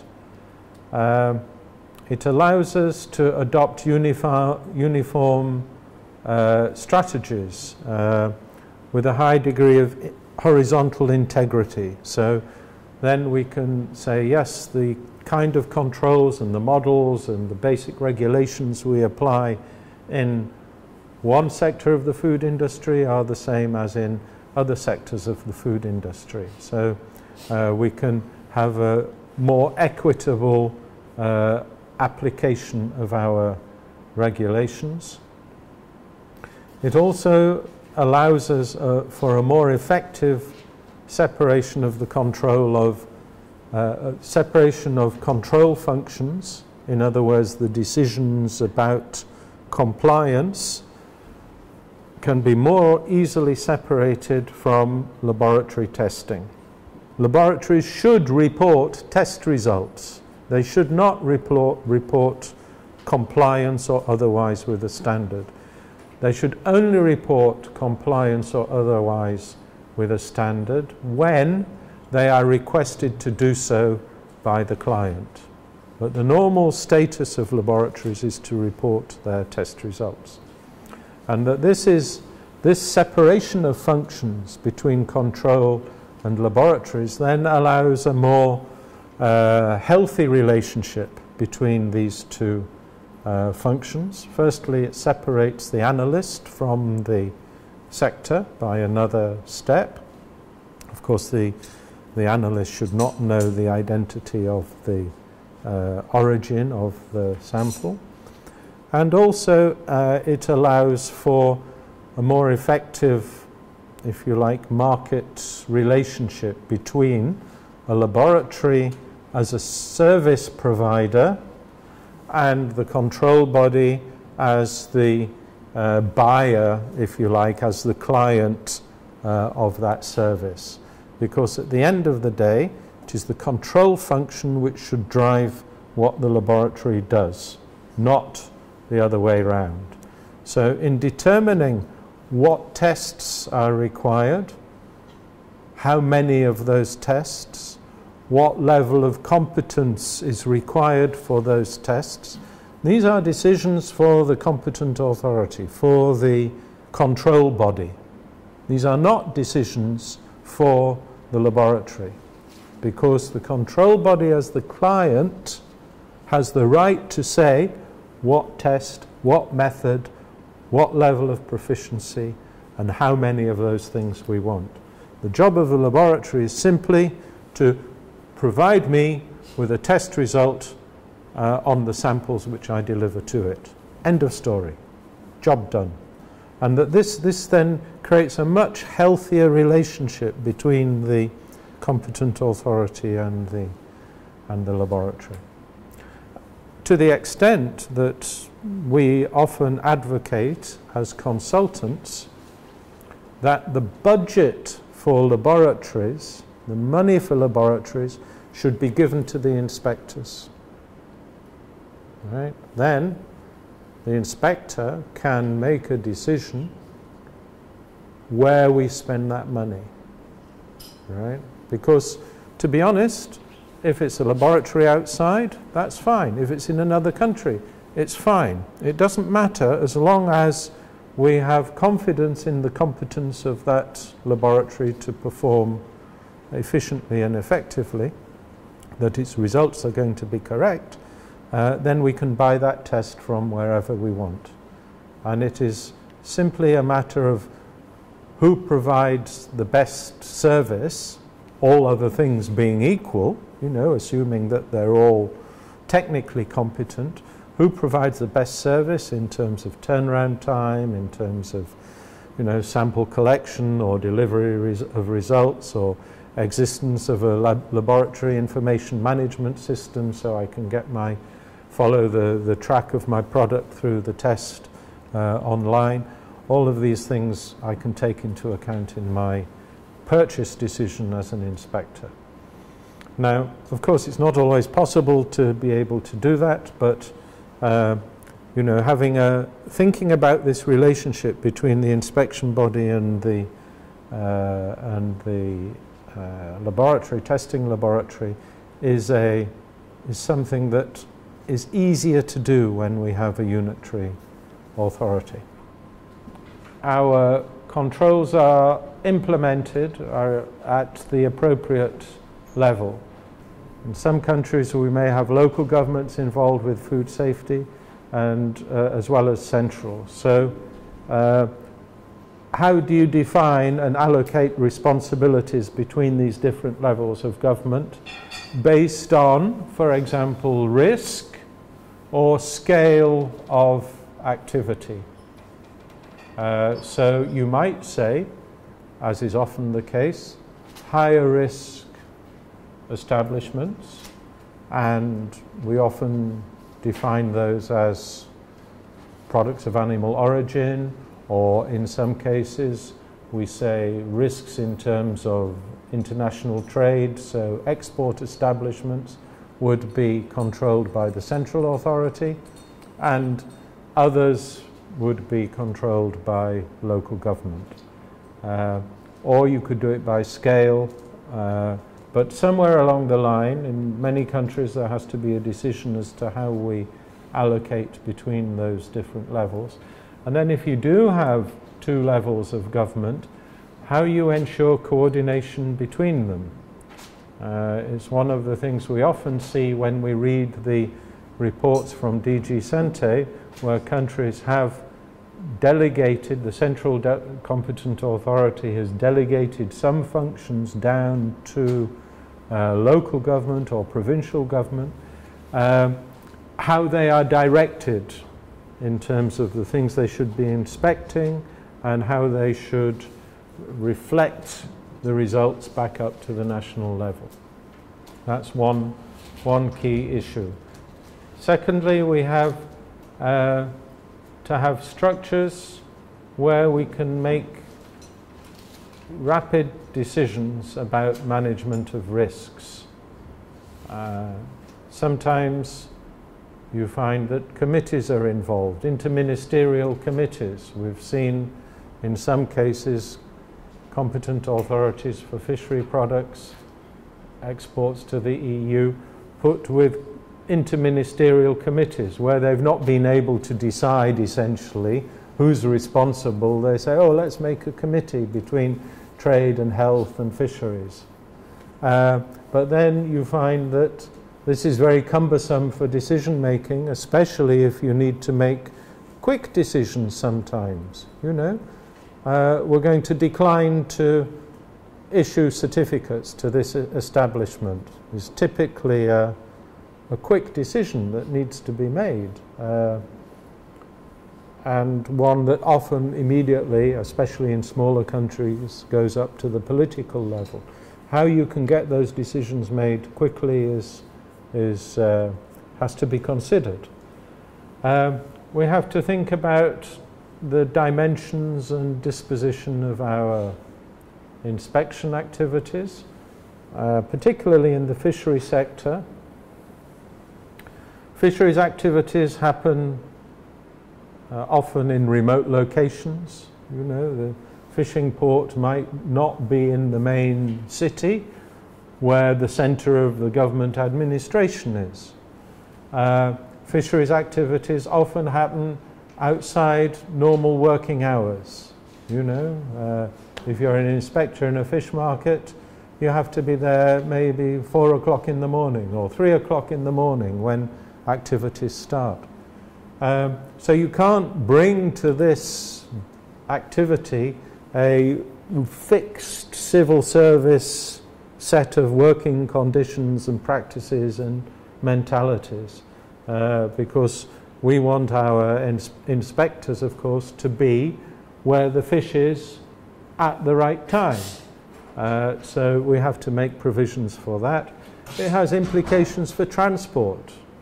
You know, public transport is often not available to get your inspectors to where they need to be, so you need resources for implementation. Transport, communication facilities, field equipment, access to testing laboratories, we've already mentioned, and an operational budget, because our inspectors have to be able to move. Some countries, represented here, as we mentioned yesterday, have vessels which never visit their territory, yet you are responsible for the sanitary conditions on board those vessels? How are you going to check those? How are you going to be able to issue an approval to say that they are meeting the various sanitary conditions? It means you have to have an operational budget either to move your inspectors to places where the vessels are, or alternatively to get somebody else to do that on your behalf. And then we have a need for administration and information system to pull all of this together. Staff training, absolutely essential, and we are promoting the idea strongly that in order to be an effective inspector or to be an effective manager of inspectors, this is a highly professional activity. It needs properly trained people with appropriate basic qualifications. This is not something that can be done by unqualified and untrained people. So sometimes we want to specify minimum basic qualifications that people should have, whatever they may be: environmental health, food science, fisheries, veterinary science, and so on. These are all possibilities. But then over and above that, there is a need for training in a whole range of different activities. We need to understand control methods, sampling and inspection. There it is in the first line. Auditing, sampling and inspection. Control procedures. We need to have a good grasp of the law applicable in our country. We need to understand also the sector, the production methods, the production technologies, processing and distribution methods, and the particular hazards and risks associated with those products and processes. We need to be able to assess non-compliance, to know about hazards I mentioned in animal feed and food production. HACCP, as we were discussing this morning. Not only do you need to know HACCP, but you need to know it well enough to be able to inspect it and determine whether or not a HACCP plan is properly founded and whether it is properly implemented. To understand the management systems for quality management, the procedural aspects of your own organization for issuing certificates for export, implementation of emergency arrangements. Sometimes you have to take certain steps to prevent dangerous products from getting on the market. It means there needs to be procedures in place, and these should be clearly defined. The legal proceedings and rules of evidence and the implications for official controls. As you were saying, Ernie, about having chain of custody of your sample. You have to be able to prove to the court that you took the sample in the correct way, that you cared for the sample, that it was always under lock and key, that you have a guarantee that that was the case, and that if it was transferred to the possession of another person, that you get a receipt for it, and all of these things to prove that the procedures and the evidence which you may be bringing have a high degree of integrity, which is going to be accepted by a legal process. And then how to examine other documentary material, because one of the key issues, as we have mentioned in relation to HACCP, is the ability to inspect HACCP documents and work out what was happening when you were not in the establishment. But in the same way, inspectors often have power to examine documentary materials, which could include things like invoices, for example. So you can see who the suppliers of the raw material are by checking invoices. You can perform mass balances to look at what is formally declared as coming into the establishment and what is being exported, because there are always some dodgy operators in the fishery sector that don't declare all of the raw material that comes in, whether it's for tax purposes or for IUU fishing materials. But that in itself brings associated risks, because it means there are parts of that production which are not subject to controls. How do you determine this? There are techniques you can use based on forensic accounting, where you do a balance, both financial and in terms of product volumes, to look at the flows of material through the establishment and work out whether or not these things match up correctly. And if they don't, you can then start to take other steps to check. Incidentally, this was how in the EU there was a big scandal about 10 years ago regarding illegal catching of small pelagic fish. And what some of the pelagic vessels had done, and these are big vessels catching hundreds of tons a day, they had hidden holds, hidden fish holds. So they would be catching fish at sea, and some would go into their official hold and some would go into their secret hold. And of course, when they were discharging, of course the fisheries officers would be there measuring the official fish which came off. And what they had done, actually, because this is all flumed, right? It comes off with fish pumps in water. It's not in boxes or anything. And what they had was a secret door underwater linked to a pipe going through the quayside and into secret tanks in the factory. Okay, so this thing was very well designed and constructed, but all to fraudulently undermine the quota system. And this was going on for years and years. And do you know the way they caught them? Was eventually by financial analysis of their records.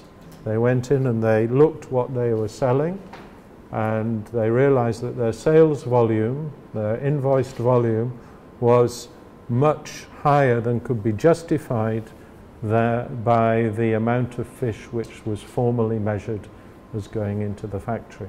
So these forensic methods now are becoming increasingly important, both in MCS controls for illegal fishing, as well as for sanitary controls. Sorry? Food fraud, yeah, exactly.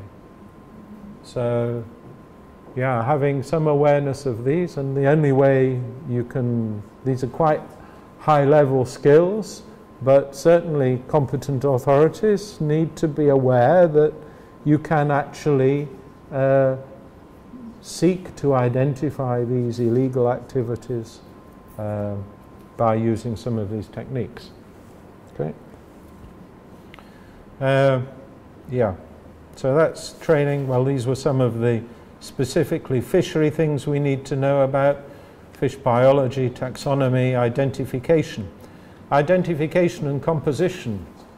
You know, you have to know if you're looking at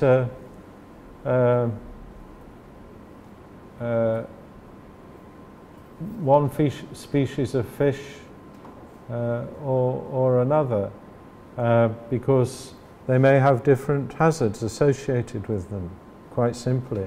You know, if it's a fish which is one which could be implicated with histamine production. You have to be able to identify that species, otherwise you could make an important mistake. A few other things there: biotoxicology, aquaculture and fishing technologies. We have to understand aquaculture now, as well as fishing vessels and fish processing. We have to know a little bit about aquaculture production and how that works. Different fish processing technologies. We mentioned modified atmosphere packaging. You have to know what it is. You have to know what are the potential health implications. What happens if all the oxygen is consumed in the pack? Or if it is becomes anaerobic? Is there then a botulinum risk? So you have to understand the technologies to be able to make some judgments about these things. And then, of course, to understand the hazards, as we were discussing. Inspection equipment, okay, is fairly basic. You have to equip your inspectors properly. Yesterday we had a look at the Lovey Bond, at chlorine testing. We've spoken somewhat about temperature measurement, but there's a whole range of different equipment that we need, both to gather information about the safety, but also, look, some of these things are also about gathering evidence as well. So don't forget your notebook, but a voice recorder, camera, these kind of sorry? Yeah, well, there's a whole range of things you need to carry around with you. And we need to make sure inspectors are properly equipped with this equipment to be able to do their job.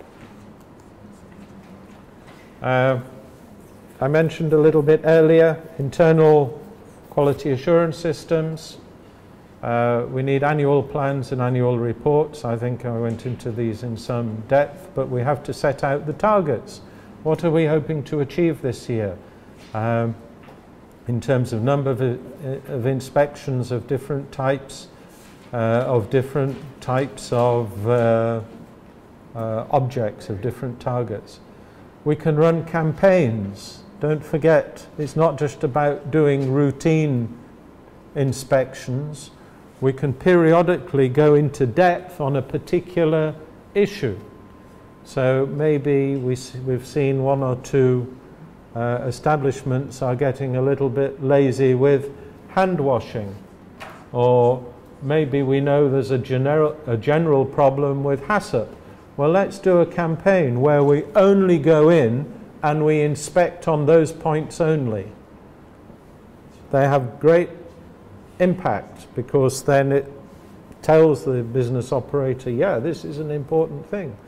And so you can, in one step, maybe get a boost on hand washing or a boost on HACCP implementation. And it's a great way of focusing people's attention. And then also, your annual plan, of course, has to be linked to the budget you're requesting. So you have to say something about the resources that you need. And this is the advantage of annual plans, is it puts the annual hygiene control plans, it puts the work of the competent authority onto a clear, written, factual basis that you can, drop it on the minister's desk and say, if you want us to implement that, then these are the resources that we need to do the job. And then, of course, you have to justify your existence afterwards by producing an annual report, which sets out the activities, how effectively you have implemented the plan, what has been the effect in terms of status of the food safety conditions in the sector, and so on. What are the standards there? What certificates have been issued? And whether there have been any crises which needed to be managed. I mentioned earlier accreditation to ISO 17020. This is a accreditation standard for operation of various types of bodies performing inspections. Somebody mentioned that they're taking steps toward ISO both. Okay. Yeah, so these were some of the ISO 17020 checklists. Okay, it wasn't 2010, it was 2009 we started in Seychelles. So these are some of the checklists which we developed for the ISO 17020. So you probably have some equivalent ones of these for documented procedures, for internal audits, audit checklists, corrective action procedures, and so on. Yeah, you end up with a lot of documents. Then, as I say, also the other thing we need to take into account in building our control system are the financial costs of controls. We have to look at the costs and benefits. You know, sometimes we get asked by competent authorities to, for example, build or advise on building a control system for aquaculture products so that they can export aquaculture products to the European Union. And then, of course, they're doing this because maybe one or two aquaculture operators have mentioned it to the minister or it's been requested. But then you look at the dimensions of the sector and the potential volume of business which could be generated, and you find that the cost of control might be much greater than the cost or the benefits from reaching that export market. So you have to say to the people, no, sorry, it's not our job to subsidize your business. And you know, in those circumstances, it's perfectly acceptable to decline that request to establish the control system. Yeah. Okay. Yeah, integrity of the service. It's not just corruption that we are concerned about.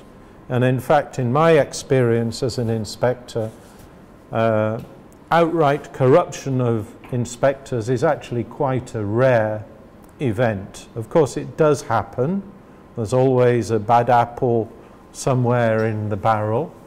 But much more frequent are these external influences on decisions of the competent authority, which can come from things like favoritism or clientelism, we call it, or conflicts of interest. These are the problems where very often it's not the inspector but someone at a higher level in the organization than the inspector who has connections with the ownership of the business operator which you're seeking to control.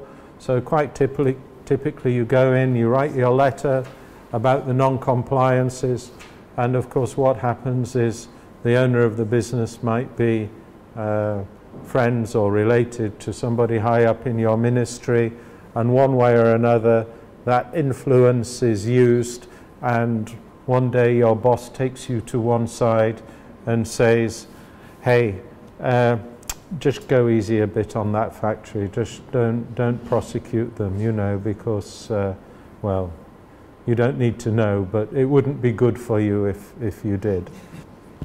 Okay, so this has impacts on our outcomes, and we can counter this by training our staff. First thing is to recognize when there are situations which could give rise to these undue influences, because as far as possible we need to avoid putting ourselves in those situations.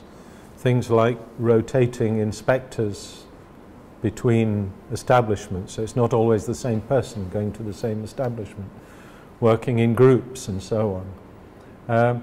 However, increasing the professionalism. So inspectors should have self-respect to the extent that we would be offended if anybody sought to influence our decisions, because we are a professional cadre which has a certain degree of integrity and self-respect in our work. And if that is breached by one person, it's everybody who is damaged.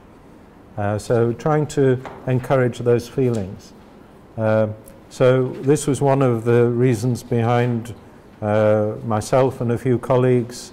15 years ago we established the International Association of Fish Inspectors as a global professional body which can promote the professionalism of these services. Then reducing discretionary powers, because influence is always easier to exert from the outside where the inspector has discretion. So by reducing the discretion of the inspector, we can make it more difficult, because, well, you know, the system says what the outcome should be under certain circumstances. It's not the inspector which says what the outcome should be. So for certain observations of fact, making certain actions or consequences defined within the system reduces the possibility of external influence, because the inspector has no discretion. The inspector can say, well, sorry, that was there, therefore we have to do that. You know, it's a classic the computer says no kind of excuse. But it can be used to protect the inspector. And that means having properly documented procedures to a level of detail which allows you to do that. Okay, so I think there are some of the issues that we need to take into account in the management side of competent authority functions. And these are applicable whether they are general food safety issues or whether they are specifically within the fishery sector. Okay, thank you very much for that. That's the end of that particular presentation.